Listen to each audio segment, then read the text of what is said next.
Como anda o seu espírito natalino? Será que as celebrações de fim de ano perderam o seu real significado? Para exemplificar nosso tema, nós vamos explorar os conceitos abordados na obra Um Conto de Natal, de Charles Dickens, um dos autores mais críticos durante a Revolução Industrial. Vamos lá, Pondé. Vamos lá. Então, antes de falarmos sobre o Conto de Natal, falando sobre Dickens, como as obras dele ainda provocam reflexões hoje na sociedade? Olha, primeiro pelo período em que ele viveu, ele estava no centro do Império Britânico, no centro da Revolução Industrial, e a obra dele é um verdadeiro documento histórico da época, dos impactos que a Revolução Industrial teve na Inglaterra e Londres, inclusive gerando todo aquele mundo de favelas que tinha nas grandes cidades europeias no século XIX, não só em Londres, né? E porque o Dickens ele captura justamente o espírito nascente da modernidade capitalista, ou seja, esse espírito interesseiro típico da modernidade capitalista, né? Essa obsessão por ganhar mais dinheiro, o processo lento e gradual, que hoje é muito pior do que na época, de desvalorização de qualquer outra referência da vida que não seja uma referência contábil. Ele captura a dinâmica da modernização, entende? Ao mesmo tempo que ela amplia opções e o horizonte, ela vai produzindo também formas de sofrimento e de trevas que ninguém nunca conheceu antes. Para ilustrar exatamente o que você está dizendo, Pondé, um trechinho do livro Hard Times, Tempos Difíceis. Somente fatos são necessários na vida. Plantem nada além de fatos. Arranquem todo o resto até as raízes. Somente fatos são necessários para se levar uma vida boa e próspera. Em suas obras, o Dickens ele mostra justamente o que você estava comentando, a pujança da Inglaterra naquele momento e, ao mesmo tempo, ele lamenta a perda da simplicidade, não é? São Total. essas contradições. Que inclusive vai aparecer no conto que a gente vai conversar hoje. E essa ideia dos fatos, né?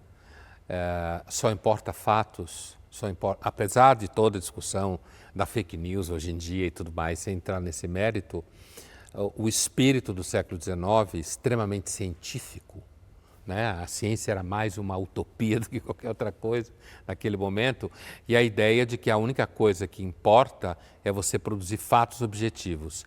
Destrua as raízes, ou seja, destrua o passado, destrua tudo que a gente tem como referência do passado, porque o passado não presta. Isso hoje é claramente muito pior no século XXI do que era no século XIX. E olha só aqui que Dostoiévski disse, abre aspas, Dickens e eu temos algo em comum. Ambos buscamos o verdadeiro, o essencial, que está sempre oculto nos corações humanos.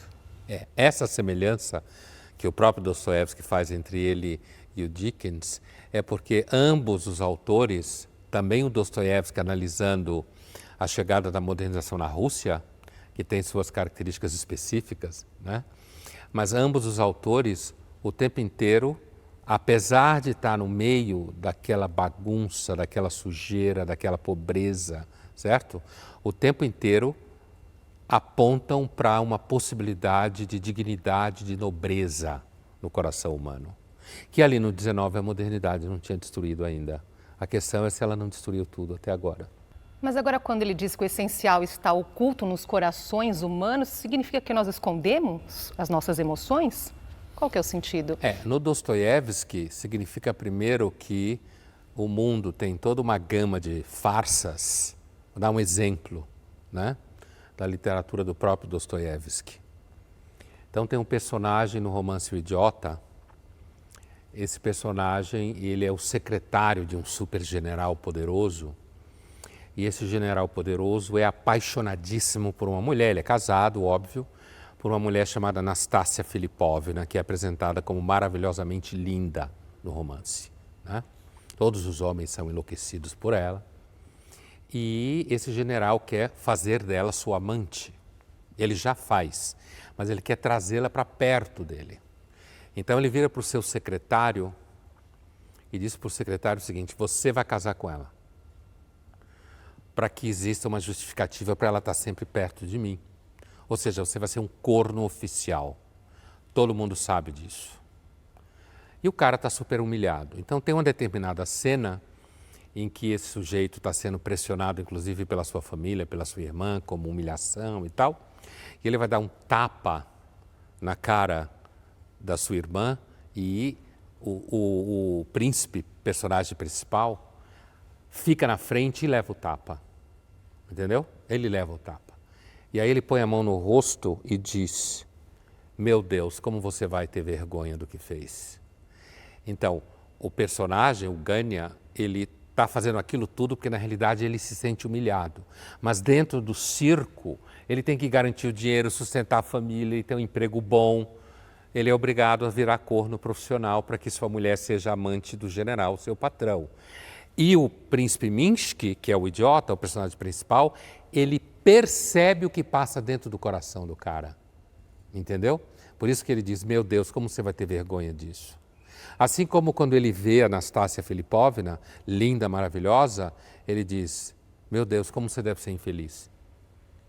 Ou seja, elementos que são muito essenciais, muitas vezes a gente esconde ou muito poucas pessoas são capazes de enxergar. Pondé, o caráter humano pode resistir à influência de um ambiente adverso?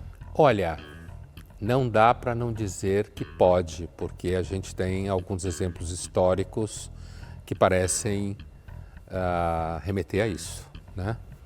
Em momentos de violência, pessoas que resistem à violência mesmo correndo risco de vida, né? Agora, é raro como todo milagre, mas eu acho que é possível em alguns casos.